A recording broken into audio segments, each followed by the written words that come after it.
Күккә ашучы кызыл каланчалар Нурлат өчен яңалык түгел. Алар әле бер, әле икенче микрорайонда яки авыл җирлекләрендә калкып чыга.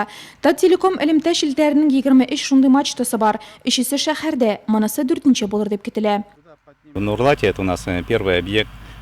Нурлатта бу безнең беренче объект. Проектлау һәм төзелеш эшләрендә шәһәр хакимияте Тателеком компаниясе ярдәмен тойдык. Мачта кыска вакыт эчендә бастырылды. Биеклеге 70 метр. Ул 15 километрдан алып 30 километрга кадәр радиуста объектларны элемтә белән тәэмин итәргә сәләтле.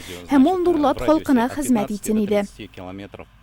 Тателеком компаниясе үзенең социаль ориентлашкан оператор булуын раслауны дәвам итә. Елаур, Искәмзә, Тумба авылларында да элемтә шелтәрләренең база станцияләре бар. Әйтик, соңгысында мачта урнаштыру 2 миллион сумга төшкән. Биредә кулланучылар саны аз. Проект чыгымлы булса да, халык өчен тырышабыз ди Нурлат электр элемтәсе үзеле җитәкчесе Рәшит Җиһаншин. Только подняли эту мачту. Әле генә күтәреп бетердек. Якын арада тирә-ягын төзекләндереп, җиһазларны урнаштырып куллануга тапшырачакбыз.